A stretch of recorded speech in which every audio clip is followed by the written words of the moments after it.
message disent les mêmes choses. Tant que le message n'est pas encore compris, appliqué, on ne passera pas par autre chose. L'Éternel trouve utile de revenir sur les mêmes choses parce qu'une personne manque encore à la paix. Alléluia. Donc ne nous habituons pas au thème, ne nous habituons pas au verset biblique. Vois qu'il y a un aspect que tu n'avais pas encore vu, que tu vas comprendre aujourd'hui. L'histoire du peuple d'Israël, on connaît. Amen. Ils étaient en Égypte en esclavage. Et ça a duré. Ça a duré à un tel point que les enfants d'Israël pensaient certainement que Dieu les a abandonnés. Ta situation a duré. Ta situation, elle a duré. Toujours dans le péché, toujours dans l'attente, toujours dans quelque chose qui dure. Et puis tu vas te dire, l'Éternel m'a abandonné. Ta prière, c'est-à-dire, aujourd'hui tu prends un verset biblique, tu prends un autre verset biblique, aujourd'hui tu prends une louange, tu prends une autre louange, toujours pour la même prière. À un moment même tu abandonnes, après tu récupères encore le même sujet. L'Éternel ne t'a pas abandonné. Ce que Dieu ne peut pas faire, c'est t'abandonner. Dieu ne peut pas t'abandonner.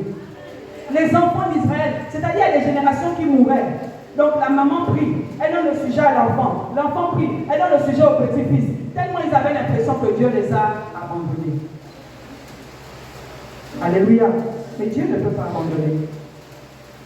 J'ai vu la souffrance de mon peuple. Combien de personnes souffrent? Peut-être que ça ne se voit pas. C'est toi qui es toujours la mieux habillée en apparence. Voilà Rapide Claire qui est venu nous amener la solution. Mais au-dedans de toi, Rapide Claire ne peut pas agir. Parce que c'est seulement l'apparence. Mais dans le fond, le combat est profond. À la maison, ce sont les pleurs. La nuit, pendant que les autres dorment. Toi, tu es en train de pleurer. Éternel, souviens-toi de moi. Au milieu de tout le monde, c'est toujours ta situation qu'on prend pour mettre devant. Parce que ta situation n'est pas bien. L'Éternel ne t'a pas abandonné. Je vous raconte l'histoire d'une fille, aujourd'hui femme. Elle était exclue en classe de première et elle allait s'asseoir à la maison. C'est elle qui faisait le ménage pendant que les autres partaient à l'école. C'est elle qui lavait les assiettes, qui préparait pendant que les autres étaient à l'école. Dans les autres, il y avait son enfant dedans. L'Éternel ne l'avait pas abandonnée. Elle est restée assise à la maison pendant 3 ans. Et pendant ces 3 ans, c'est à ce moment qu'elle s'est convertie. Elle a accepté le Seigneur Jésus. Et au bout de 3 ans, l'Éternel l'a bénie. Elle est allée à l'école. Amen. Pendant qu'elle était assise à la maison, elle avait un niveau premier. Même le BPC, elle n'avait pas. L'année après 3 ans, quand l'Éternel l'a bénie, non seulement elle a eu son BPC, mais elle a aussi eu son bac. Aujourd'hui, elle est détentrice d'un master. L'Éternel ne l'avait pas abandonnée. Et cette personne, c'est moi. C'était douloureux. C'était triste. Est-ce que je ne venais pas à l'église? Oui, je venais à l'église. Une année, le Seigneur m'amène à faire une offrande pour tous ceux de ma maison qui partaient à l'école. J'étais convaincue qu'après cette offrande, une porte va s'ouvrir. 0. Je suis encore restée à la maison. Combien de fois le peuple d'Israël a crié? Et bien aimé, on a l'impression que plus tu cries, plus la chose encore s'accentue. Plus tu jeûnes, plus ça s'accentue encore. Et tel que tu te dis quoi? Je dois abandonner la prière. Est-ce que le Seigneur ne se souvient pas de moi? Plus tu pries, plus c'est compliqué. Mais le Seigneur ne peut pas t'abandonner dans tout ce qu'il ne peut pas. Le Seigneur ne peut pas t'abandonner. Le Seigneur ne t'a pas abandonné. Il n'a pas abandonné ta famille. Bien-aimé, il n'a pas abandonné le Gabon. Alors que pendant tout le monde pensait que c'était bon. Premier communiqué, c'est la même chose encore. Je suppose que certains se sont agenouillés pour dire, Seigneur, où tu nous emmènes? Beaucoup se posaient des questions. Seigneur, est-ce que ce que tu m'as montré, ce n'est pas ça? Mais un autre communiqué, le communiqué de la gloire. Si l'Éternel n'a pas abandonné le Gabon, ce n'est pas toi qui vas abandonner.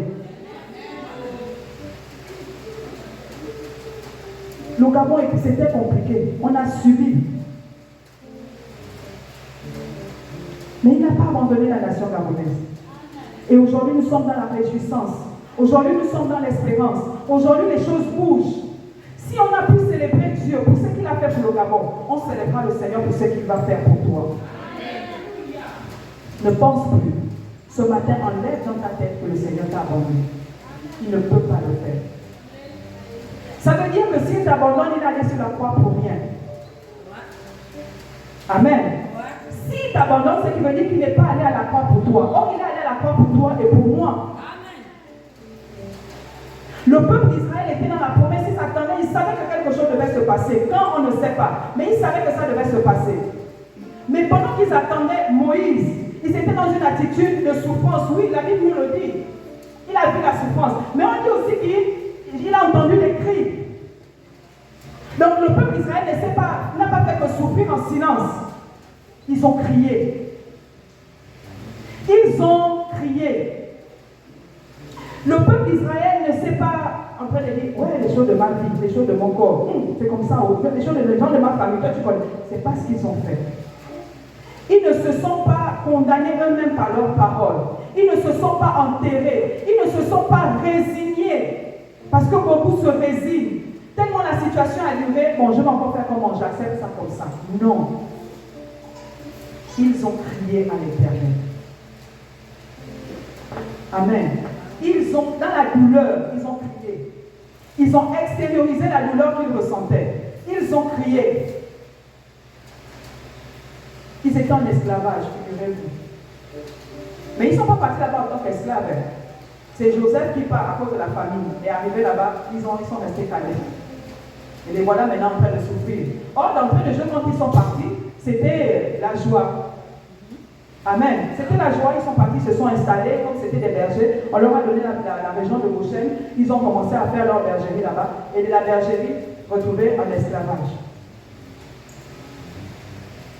Cette situation, certainement dans laquelle tu vis, à la base, elle n'était pas faite pour te faire souffrir. Tu ne comprends pas le retournement de situation.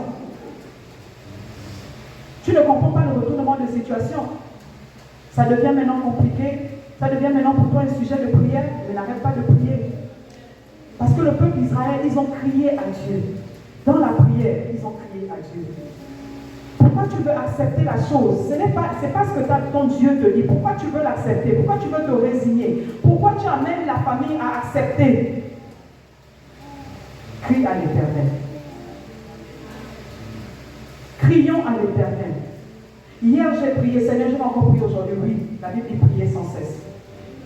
Avant-hier, j'ai fait une offrande. J'étais sûre que cette semaine, on va m'appeler là où j'ai déposé le dossier. Tu ne t'as pas appelé. Continue de prier. Continue de donner les offrandes. Seigneur, j'ai installé. Pas un seul client est venu. Qu'est-ce qui se passe? Continue d'installer.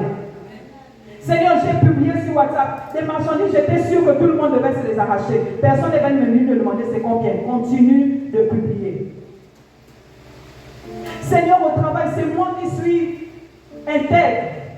C'est moi qui ne suis pas dans la corruption, c'est moi qui ne suis pas. Mais quand il faut élever les gens, c'est moi qu'on laisse. Continue d'être intègre. Ton tour viendra. Amen. Parce que le Seigneur ne t'abandonnera pas. Amen. Vous allez remarquer quelque chose. Quand tu en attends d'une bénédiction, tu as l'impression que tous ceux qui sont autour sont dans la même bénédiction, sauf toi. C'est-à-dire que tu attends le travail. Maman Nana va t'appeler. Oh, j'ai trouvé le travail, gloire à Dieu. Réjouis-toi avec Maman Nana. Ne sois pas jaloux, ne sois pas aigri. Réjouis-toi avec elle. Amen. L'autre va t'appeler pour te dire que tu vois la société là, non. Je suis allé déposer le dossier. Aussitôt, on m'a retenu. Tu te souviens même qu'au même endroit, tu as déposé ton dossier. Tu regardes même, elle n'a pas plus de compétences que toi, mais elle a été retenue. Continue de crier à l'Éternel. Continue. Le peuple d'Israël ne s'est pas plus dans la souffrance. Non, ils ont crié à l'Éternel. Alléluia. Même si autour de toi, pendant que tu cries, c'est à ce moment que tous les obstacles se mettent en place. C'est fort. C'est très fort. Tu prends 3 jours. Tu pries, Seigneur, Seigneur. Le Seigneur t'assure dans ton âme et conscience que ça va, c'est bon, j'ai validé. Quand tu sors de là, scandale total. Ta famille te dit que non, comme tu as vu là, les trucs que tu voulais faire, on ne peut pas faire les trucs parce que nous on a dansé le bosé. Or, tu sors des travail de 3 jours, le Seigneur t'a attesté que vous ferez les cultes en famille. Amen. les cultes se feront. Peut-être pas autant que toi tu as décidé. Parce qu'Israël est sorti d'Égypte, pas autant qu'eux ils auraient souhaité. Mais ils sont quand même sortis. Ils sont quand même sortis. Et quand ils sont sortis, bien aimés, ils ne sont pas sortis pour revenir. Quand ils sont sortis, ils n'ont rien laissé. Ils ont tout pris. S'ils étaient sortis avant, certainement ils auraient laissé peut-être les biens, je ne sais pas, peut-être les enfants, je ne sais pas. Mais quand ils sont sortis au temps convenable, au temps fixé par Dieu, rien n'est resté en Égypte, tout est sorti. Cette situation va s'arranger. L'Éternel ne t'a pas abandonné. Donc tout ce que Dieu peut faire, il peut tout, oui. Il peut tout. Il ne peut pas t'abandonner. Donc une seule personne dans cette salle pensait que l'Éternel avait abandonné. Il te dit non, je ne t'ai pas abandonné. Tu as trop de la valeur à ses yeux. Il t'aime tellement, plus que les hommes. Il ne peut pas. Beaucoup de femmes célibataires, maintenant en ce moment, c'est sur le réseau. Elles portent l'enfant, l'autre à la main. Oh, voilà, venez m'aider parce que le père s'est tellement abandonné. L'Éternel est le papa qui n'abandonne pas. Il est le mari qui n'abandonne pas. Il est le berger qui n'abandonne pas. Il ne peut pas t'abandonner. Alléluia.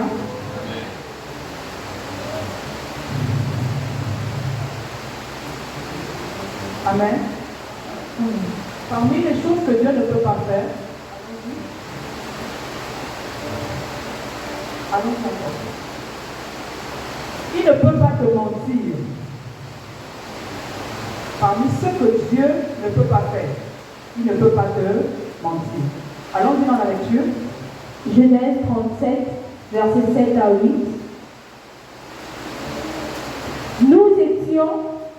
Nous étions à lier des gerbes au milieu des champs, et voici, ma gerbe se leva et se tint debout, et vos gerbes l'entourèrent et se prosternèrent devant elle. Ses frères lui dirent, est-ce que tu régneras sur nous? Est-ce que tu nous gouverneras? Et ils le haïrent encore davantage, à cause de ses songes et à cause de ses paroles. Genèse 44, versets 6 à 9. Genèse 44, versets 6 à 9. C'est versets 6 et 9. Hein? Verset 6 et le verset 9. Et 9. L'intendant les atteignit et leur dit ces mêmes paroles. Que celui de tes serviteurs sur qui se trouvera la coupe meure et que nous soyons nous-mêmes esclaves de mon Seigneur. Alléluia. Amen. Il y a une petite confusion, mais on va quand même continuer. Amen. On a lu Genèse 37, c'est ça? Voilà, le verset 7 et verset 8. On va plutôt lire le chapitre 44, verset 6 et le verset 9. Verset 6 et 9. Mais pourtant, c'est ça, je ne retrouve pas. Amen. Amen.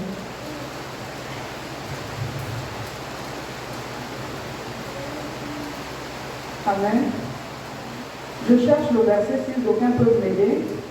Le verset dans lequel Joseph retrouve ses frères, il les reconnaît en fait. Et il se rend compte que la promesse que l'Éternel lui avait faite s'est accomplie. Alléluia. On va quand même continuer. Si une personne se retrouve, que la personne me fasse signe. Alléluia. Quand on dit Dieu ne peut pas te mentir, ici il est question de Joseph. Joseph fait un songe dans lequel ses frères se prosternent devant lui. Alléluia. Quand on dit Dieu ne peut pas te mentir, ici il est question de la promesse qu'il t'a faite de manière personnelle. On ne parle pas ici des promesses dans la Bible, des promesses de manière générale qui sont, on va dire, attribuées à tous les enfants de Dieu. On parle de la promesse que l'Éternel t'a faite seul, quand vous étiez dans le moment d'intimité. Le Seigneur t'a fait une promesse. Je vais prendre un exemple. Notre papa nous dit toujours qu'il a tissé une alliance avec Dieu. Amen. Dans cette alliance, le Seigneur lui a fait une promesse. Amen. Et il est en train d'aller dans l'accomplissement de cette promesse-là. Amen. C'est de ça dont il est question. Autant que nous sommes, l'Éternel nous a fait une promesse particulière, dans quel que soit le domaine. Ça peut être dans le domaine professionnel, ça peut être dans le domaine ecclésiastique, quel que soit le domaine. Amen. Et aujourd'hui, nous sommes comme des Joseph. J'ai envie de te montrer quelque chose. Du temps où Joseph a reçu le songe et le temps de l'accomplissement, beaucoup de choses se sont passées. Amen. Il reçoit le songe, selon quoi certains vont se prosterner devant lui. Mais après, qu'est-ce qui se passe? Ce sont les mêmes frères-là qui le vendent. C'est ce qu'on est en train de dire tout à l'heure, que tu finis la prière, quand tu sors de là, tu as l'impression que les choses vont se décanter, tac, tac, tac, mais au contraire, ça se complique encore. Joseph avait 17 ans quand il a reçu ce songe-là. 17 ans. Première étape, c'est frère le vent, qui se retrouve en Égypte, dans la maison de Potiphar. Amen. Là encore, les choses vont bon train, gloire à Dieu. Mais là encore, ça se complique. La niche de Potiphar dit qu'elle a trouvé le bébé. Joseph dit non, je ne suis pas dedans. Soyons intègres, bien aimés, pendant que les épreuves viendront, soyons intègres, parce que Joseph a été intègre. Mais en même temps aussi, quand on regarde l'histoire avec Potiphar, quels que soient les côtés, s'il avait choisi de satisfaire la femme de Potiphar, il se mettait toujours dans des problèmes. Parce que si Potiphar découvrait, ça devait lui créer des problèmes. Alléluia. Donc il y a des moments où le choix, il est mieux de ne rien faire, de laisser Dieu en fait agir. Parce que quand tu regardes l'issue, quasiment est le même. Or, si Dieu, lui, il vient prendre il vient agir dans la situation, certainement, ou non pas certainement, assurément, cette situation te sera favorable aujourd'hui. Si tu veux agir de tes propres forces, si tu veux agir selon ton propre intelligence, tu vas certainement passer à côté. Mais si tu laisses Dieu agir, Dieu agissait, et pourtant, Joseph s'est retrouvé en prison. Amen. Mais Dieu agissait. C'était le plan de Dieu. Joseph pouvait se placer et dire, quand je me retrouve en prison aujourd'hui, quand mes frères m'ont vendu aujourd'hui, certainement Dieu a menti dans ce sens-là. Parce que ce qu'il vivait était contraire à ce que Dieu lui avait dit. Les frères qui étaient censés se prosterner sont en train de le vendre. Si le vend, c'est que quelque part ils sont supérieurs à lui. Or, celui qui se protège, c'est celui devant qui on se protège qui est supérieur. Mais la situation faisait que Joseph pouvait lutter. La situation était telle que Joseph aurait pu dire que le Seigneur a menti. Que le Seigneur, en fait, il pouvait commencer à dire, est-ce que j'ai vraiment vu ce songe? Est-ce que vraiment c'est le Seigneur qui m'a parlé? Peut-être que le jour j'ai dormi sans manger. Il pouvait se poser un tas de questions. Peut-être que toi aussi tu te poses ces questions en ce moment. Seigneur, tu m'as fait une promesse. Mais aujourd'hui, les choses que je vois sont contraires à la promesse que tu m'as faite. Mais le Seigneur ne t'a pas menti. Alléluia. Joseph quitte la maison de Potiphar à la prison. À la prison, Joseph fait quelque chose, il exerce le ministère que Dieu lui a donné. Donc pendant la difficulté, pendant que tu es en train d'attendre l'accomplissement de cette promesse, n'hésite pas à servir Dieu. Ce n'est pas parce que la promesse ne s'est pas encore accomplie que tu vas dire je vais aller attendre à la maison. Exerce le don que Dieu t'a donné. Si c'est au championnat, fais-le. Si c'est à l'évangélisation, faisons-le.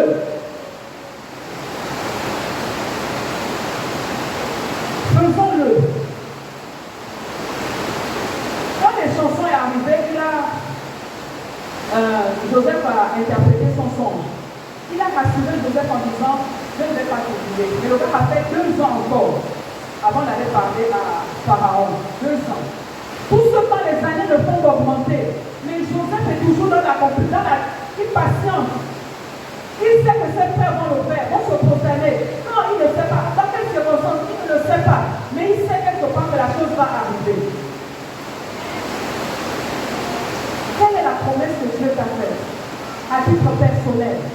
Quelle est la promesse que Dieu t'a faite pour ton ministère, pour ton foyer, pour tes enfants? Il t'a certainement promis que tes enfants seront des hommes de Dieu. Mais quand tu regardes ce que tes enfants vivent aujourd'hui, c'est l'opposé. C'est l'opposé. Mais Dieu ne t'a pas menti. Dieu ne peut pas te mentir. Dans la Bible, il est écrit que ce que sa bouche dit, sa main l'accomplit. Écoute, il a fait une promesse. promesse à Abraham, cette promesse est accomplie. Et remarquez quelque chose. Dieu lui a donné le songe à 17 ans. Mais jusqu'à ce que le songe s'est accompli, la Bible ne nous dit pas que le Seigneur est encore venu lui parler de ça. Parce que certains cherchent la face de Dieu, mais le Seigneur reste silencieux. Le Seigneur reste comment silencieux, il ne te dit plus rien. Ce n'est pas pour autant qu'il t'a menti. Il t'a parlé une fois et puis c'est bon. Garde cette parole. Protège-la. Agis comme quoi la chose va s'accomplir. Tu ne sais pas quand. Voilà pourquoi il est important que nous restions dans l'intégrité, dans l'obéissance de la parole. Il est important que nous restions dans la sanctification. Parce qu'on ne sait pas à quel moment cette promesse s'accomplira. Il est important que nous soyons dans la présence de Dieu, de venir au Dieu, de respecter tout ce qu'on a pris comme engagement en ce qui concerne l'Église. Il est important que nous soyons dans les départements et que nous travaillons dans ces départements-là. Parce que c'est ce que Joseph a fait. On voit seulement le Joseph qui est à côté de Pharaon en Égypte. Mais on ne voit pas le Joseph qui est passé au puits. On ne voit pas le Joseph qui est passé dans la maison de Potiphar. On ne regarde pas le Joseph qui est passé à la prison. Avant d'être affronté de Pharaon, il est passé par toutes ces étapes. Alléluia. Il y a quelque chose qui m'a frappé, c'est que Dieu était silencieux, il ne disait plus rien à Joseph. Il ne disait plus rien. Et puis je me posais la question, mais pourquoi? Alors que si on essaie de comparer à Abraham, il rappelait régulièrement la promesse qu'il a faite à Abraham. Il venait toujours rappeler la promesse. Mais avec Joseph, il n'était pas emporté ainsi. Alléluia. Dieu ne peut pas le faire. Si on peut donner un exemple concret, Dieu ne peut pas nous mentir, nous voilà ici à Oren. Pour ceux qui sont là depuis, vous voyez, c'était la forêt à l'époque, aujourd'hui nous voilà. Dieu ne peut pas nous mentir parce que je ne sais pas quel jour encore tu vas le journal, un livre pour côté qui tombe, nous rend faire un reportage comme quoi il n'y avait pas l'amour. Et quand ça m'a réconforté, moi je suis là, l'accomplissement d'une promesse. Peut-être que les autres vont voir le calvaire. Moi, je crois la main de Dieu. Parce que dans l'hypocrisie, il y a beaucoup d'enfants qui n'ont pas la route. On a choisi de venir prier ici. Ce n'est pas pour rien. Et puis, là, on dit, va regarder, là, l'Église a besoin de la route. Et la promesse va s'accomplir. Et la promesse s'accomplira. Et Dieu n'aura pas menti.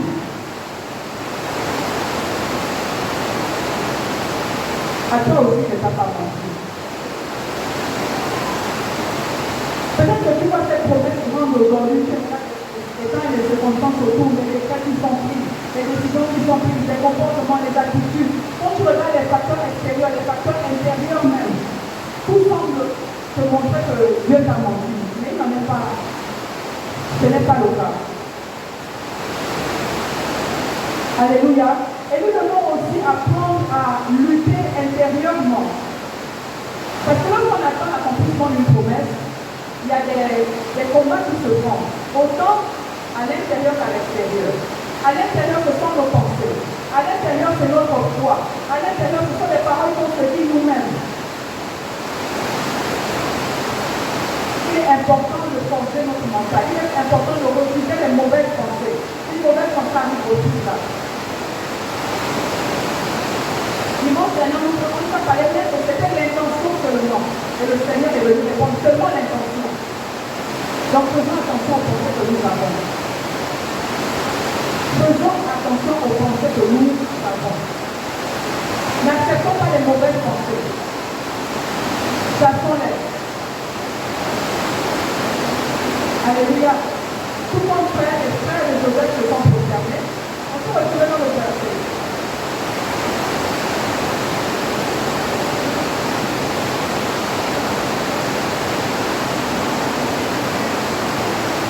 Amen. On ne s'est pas retrouvé. Genèse 42.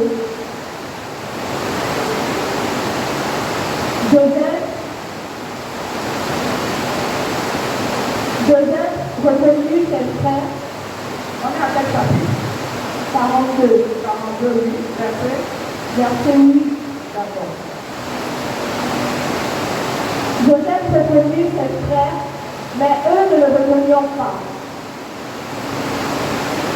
Joseph se souvint des songes qu'il avait eus à leur sujet, et il leur dit, vous êtes des espions, c'est pour observer les lieux faits du pays que vous êtes venus. Amen.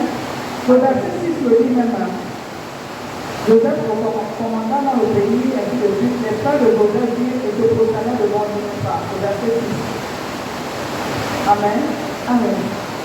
La chose s'est accomplie. Amen. Le songe que Joseph avait eu à l'âge de 17 ans a fini par s'accomplir. Mais après combien de temps? Après combien d'événements?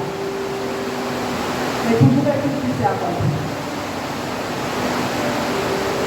Parce que l'Éternel ne ment pas. Parce que l'Éternel ne te ment pas. Parce que l'Éternel ne peut pas mentir. Alléluia. Mais retenons quand même que pour que cela s'accomplisse, il faut respecter les principes, l'obéissance, la sanctification, le donner, la prière, autant de choses.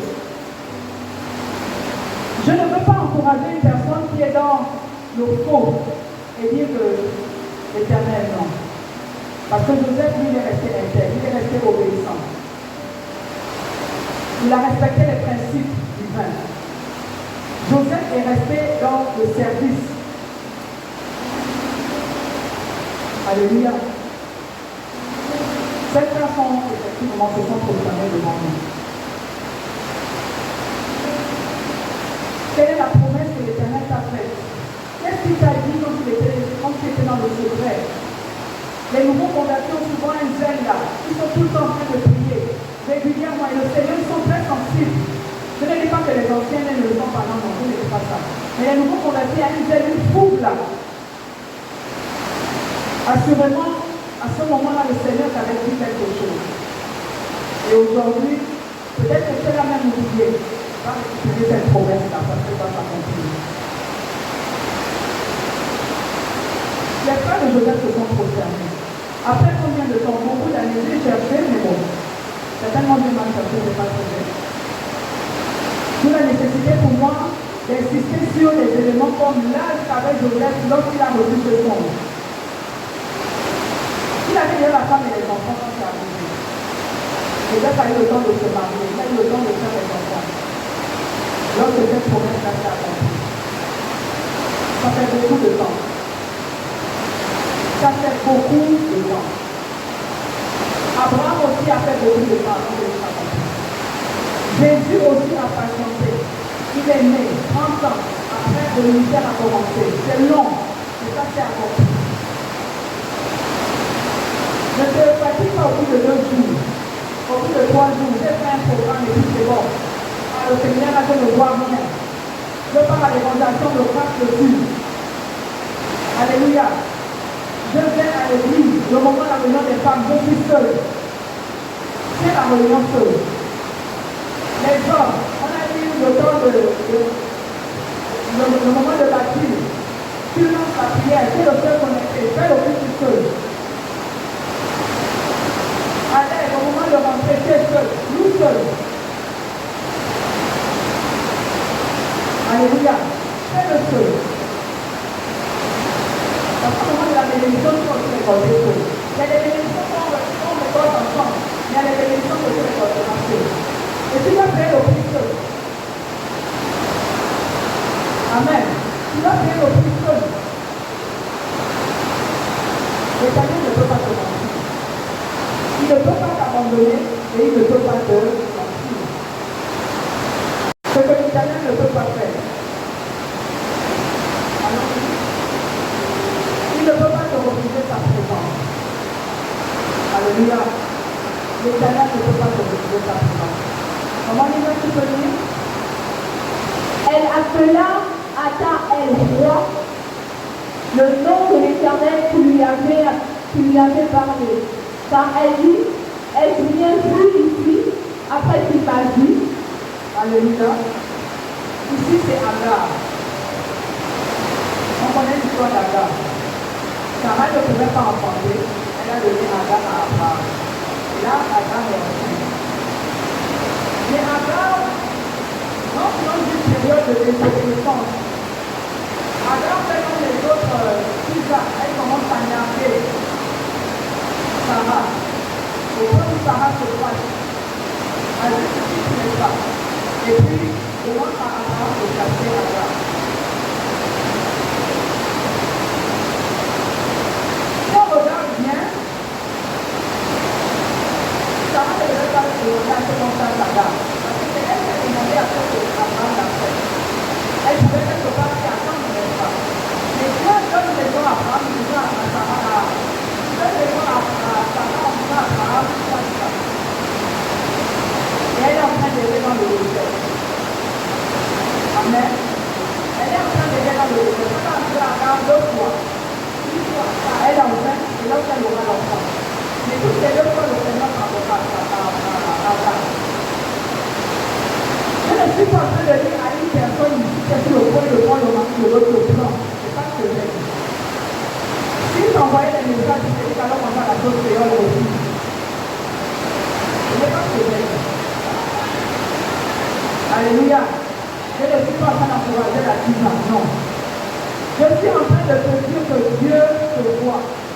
Il ne peut pas te refuser sa présence. Il est présent. Agar me dit, elle lui donne un nom. Elle est héroïne. Attends, elle est héroïne. Amen. Dieu voit. Est-ce que Dieu ne voyait pas la souffrance du d'abord? S'il voyait. C'était compliqué, oui. Il y avait des injustices, oui, mais l'Éternel voyait. Donc il te voit. Et il est avec toi. S'il faut aller dans l'histoire de Joseph, Dieu était avec lui. Dans Genèse 39, 2 et 21, la Bible rappelle que l'Éternel était avec lui. L'Éternel était présent avec Joseph. Comme il était présent avec Agar, comme il est présent avec toi, il ne peut pas te refuser sa présence. Dans la souffrance, il est là. J'ai même envie de te dire, dans la désobéissance, il est là. Il est là. Donc si tu te caches des hommes quand tu fais quelque chose, si tu te caches des frères en Christ, le pasteur ne doit pas me voir, maman ne doit pas te voir, les évangélistes ne doivent pas me voir, mais Dieu lui te voit. Et comme c'est lui qui bénit, tu nous induis même en erreur parce que nous on va continuer de prier pour toi, Seigneur, la situation de la soeur doit changer. Parce que nous, il y a des aspects qu'on ignore. Mais Dieu qui bénit connaît ces aspects-là. Il te voit. Et il ne peut pas te refuser sa présence. Il n'a pas refusé à Agar. Et pourtant, Agar avait, comment on appelle ça? Elle avait manqué de respect à Sarah. Mais il était là avec Agar. Il n'a pas refusé sa présence à Agar dans le désert. Et c'est même là qu'il lui fait la promesse de l'enfant qu'elle porte. C'est à ce moment-là qu'il se révèle à Agar pour lui parler de l'enfant qu'elle porte, Ismaël. Et pourtant dans la désobéissance. Et pourtant dans le manque de respect. Et regardez quelque chose. Le même Abraham qui avait chassé Agar l'a encore accueilli. Le même l'a encore accueilli. Et il devait aller dans le désert recevoir sa promesse et revenir. Alléluia. Tu dois aller dans le désert, recevoir ta promesse et revenir. Ce n'est pas tous les déserts qu'on chasse selon le Dieu. Il y a des déserts qu'on doit accepter. Alléluia. Il y a des déserts qu'on doit accepter.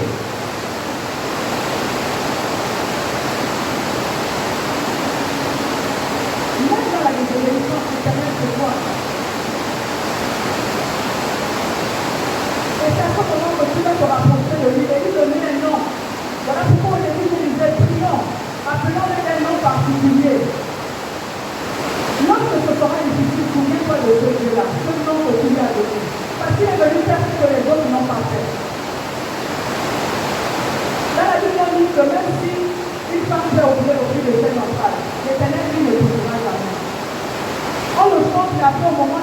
qu'on ne le réalise pas. On ne le réalise plus au moment de la difficulté. Au moment où tu es en train de pleurer, Dieu te voit. Quel que soit le péché que tu as pu commettre, Dieu ne peut pas te refuser sa présence. Je ne suis pas en train d'encourager le péché. Je dis juste que si tu as péché, reviens vers ton Dieu. Reviens. Même si nous les hommes, nous te donnons un nom, à cause de ce péché-là, mais ton nom devant Dieu n'est pas le nom de Dieu que nous les hommes nous avons donné. Les hommes sont appelés par la situation que tu traverses, la célibataire, la stérile. Mais alors que Dieu t'appelle mon bien-aimé, ma bien-aimée. Amen. Il est là, il ne peut pas te refuser la présence. S'il a vu Agar, c'est que Agar était dans son collimateur, était dans son champ de vision. Aujourd'hui, la vie ne peut pas voir quelqu'un qui est derrière, n'est-ce pas? Vous et moi, on ne peut pas voir les choses qui se passent derrière. Parce qu'ils ne sont pas dans notre champ de vision. Parce qu'ils ne sont pas sous notre présence. Alléluia. Mais Dieu, lui, quel que soit l'endroit où tu es, quelle que soit la situation, il te voit et il refuse de t'accaber sa présence. Cherchons-la continuellement. Je suivais une prédication d'Ivan Castagno hier et il disait quelque chose que j'ai remarqué. Il disait quand il sort d'un grand programme, après l'église est fatiguée.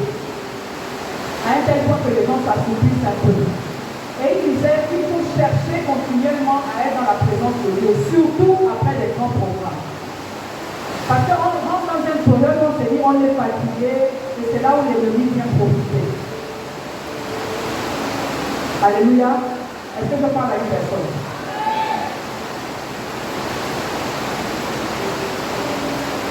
Quelle que soit dans la situation.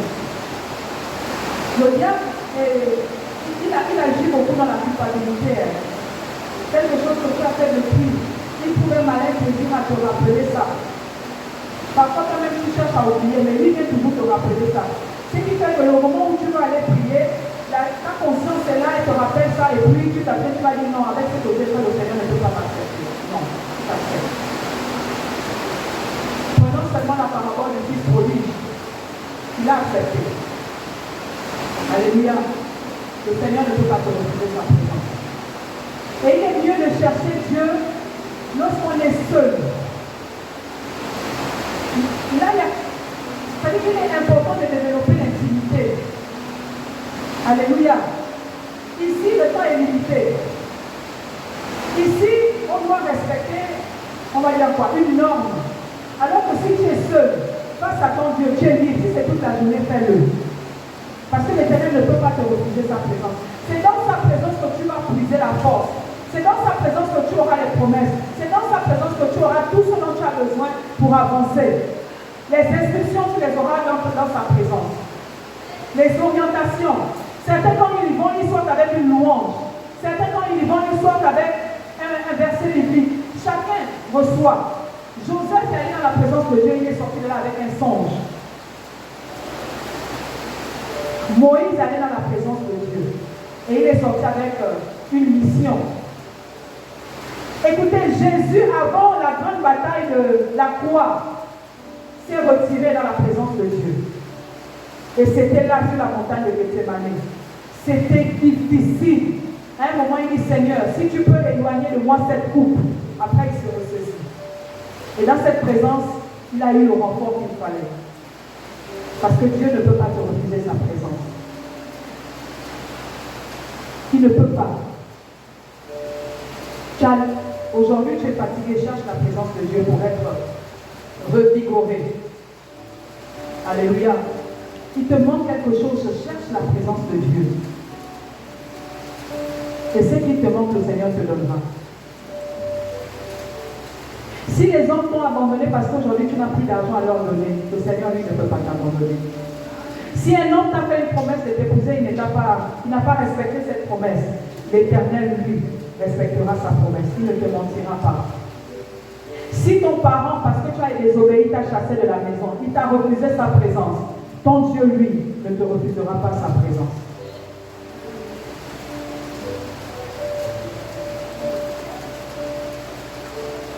Certains amoureux, quand ils sont fâchés, ils ne se voient plus. Tu prives l'autre de ta présence pour absorber le lolo.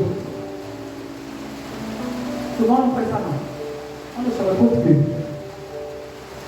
Amen. Je vous sens triste, je ne sais pas, voilà pourquoi je... Est-ce qu'on est ensemble?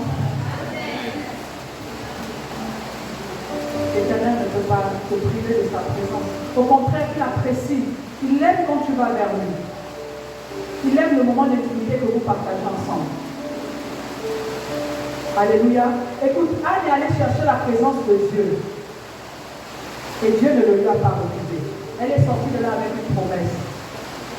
Quand tu sors de la présence de Dieu, le visage change. Anne refusait de manger parce qu'elle n'avait pas augmenté. Quand elle est sortie de la présence de Dieu, elle allait manger. Elle allait se réjouir. Hein? Et puis les gens vont se poser la question que mais celle-là, malgré toutes les difficultés qu'on connaît, elle est toujours joyeuse parce que cette personne va dans la présence de Dieu. Et tu es étonné quand on te dit est-ce que tu peux me prêter 100 000 là? Parce que tu parais tellement, alors que toi et moi on sait que tu es dans le game. Mais les demandes plus de partout. Parce que dans la présence de Dieu, tu shines en fait. C'est compliqué.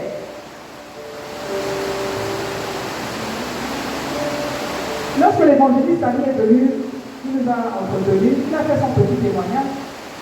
Et il a dit très peu de personnes le savaient. Amen. Très peu de personnes savaient ce par quoi il passait. Je n'ai pas la prétention de le connaître, mais le peu que je vois de lui, je sais que pendant 7 ans difficiles, il était dans la présence de Dieu. Dieu ne lui a pas refusé sa présence. Si les hommes, eux, t'ont refusé l'argent, si les hommes, eux, t'ont refusé ce qu'ils t'avaient pourtant promis. Alléluia. Nos parents qui disent là, quand ils ont déjà une certaine pause, seulement pour le voir, la maladie. Tu vas te dire, passe au bureau, tu passes au bureau, on te dit non, il n'est pas là. La secrétaire te dit non, madame, il a dit que la famille, c'est à la maison. Quand tu pars à la maison, c'est le gardien qui te reçoit. Tu refuses de te donner sa présence, n'est-ce pas? Parce qu'il sait qu'une fois que tu es en face, c'est les données en son temps. Tu vois l'enfant que j'ai surnommé dans ton nom, il veut aller à l'école. Tonton, tu vois la maison familiale là dans la partie de la douche là, ça coule. Tonton, tu vois, il refuse parce qu'il sait que tu vas venir avec les doléances.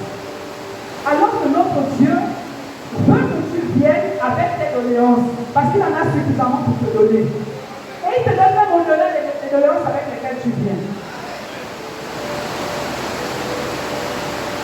Il ne peut pas refuser sa présence. Alléluia. Donc ce que Dieu ne peut pas faire, ne peut pas t'abandonner, il n'a pas abandonné au peuple d'Israël. Alléluia. Le Seigneur ne peut pas te mentir. Il n'a pas menti à Joseph. Et le Seigneur ne peut pas te refuser sa présence. Il n'a pas refusé sa présence à Agar dans le désert. Et pourtant Agar était dans une mauvaise position. Il lui suffisait simplement de respecter Sarah et elle serait restée. Elle a pris la grosse tête. Je voudrais interpeller beaucoup de personnes parmi nous parce qu'il y a une bénédiction formidable qui arrive dans l'église de Canaan. Le Seigneur va déverser de cette bénédiction auquel on ne s'y attend pas. Ne soyons pas des hagards à ce moment-là. Ne soyons pas des hagards à ce moment-là. Prends la grosse tête parce que d'habitude, tu discutais les clandos au Carrefour Bambochi. Aujourd'hui, maintenant, tu as le V8. Non, ce n'est pas le boss. Parce qu'il ne discute pas les. Il ne discute pas les clandos. Amen. Donc, nous qui discutons les clandos là, quand le V8 va arriver, ne prenons pas la grosse tête. Tu vas commencer à dire que non, bon, on ne peut pas prendre la soeur là parce qu'elle a la boue. Prenons tout le monde dans la voiture. Amen. Quand les autres vont garder les jets privés, ne comment pas dire, eh bon, Stanley, je vais te voir, bon, là, je suis occupé, là, je vais au conseil administratif de la SCG, on se voit. Non. Parce que nous, à un moment, les épaules, ça gonfle. On devient comme les pharisiens, on ne peut plus. Ça ne va plus. Ne soyons pas comme des hagards. Que le Seigneur nous donne l'humilité. Que le Seigneur nous donne un esprit de reconnaissance, de gratitude.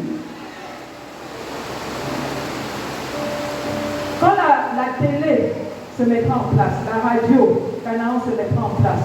Quand toutes ces choses, le dispensaire, quand tous ces enfants seront là, soyons humbles. Alléluia. Soyons humbles. Voilà pourquoi Jésus avait dit au paralytique qu'on avait fait passer par le bois. On l'a fait tomber sur son lit. Et le Seigneur lui a dit, prends ton lit. Et puis marche. Il aurait pu laisser le lit. Le lit est là pour lui rappeler que l'orgueil ne doit pas te prendre. Au moment où tu vas vouloir tenter d'orgueil, le lit va te rappeler que je t'ai porté pendant des années. Alléluia. Cherchons continuellement la face de l'Éternel. Et si on était dans le moment de découragement, alors fortifie-toi et prends courage comme il a dit à Josué. Il a dit à Josué, fortifie-toi et prends courage. Il ne t'a pas abandonné. Il ne t'a pas menti et il est toujours avec toi. Il est toujours avec toi. Alléluia. Est-ce qu'on peut se lever pour prier? On a besoin de prier. Si tu es dans une position de découragement, c'est le moment que le Seigneur te fortifie. Si tu étais dans une période où tu pleurais, le Seigneur essuie les larmes de ton visage. Si tu étais dans une position où tu disais, le Seigneur m'a abandonné, non, il ne t'a pas abandonné. Si tu pensais que le Seigneur ne me voit pas, il voit les autres, parce que les autres sont bénis et pas toi, ton temps arrive. Il t'a fait une promesse. Aujourd'hui, tu te retrouves dans la maison de Potiphar, où tu es encore dans le puits, où tu es encore en prison. Cette promesse s'accomplira. Elle s'accomplira. Tu vas élever la voix. Tu vas sanctifier le nom de l'Éternel. Sanctifie le nom de l'Éternel, bien-aimé. Élève ta voix, ne reste pas la bouche fermée.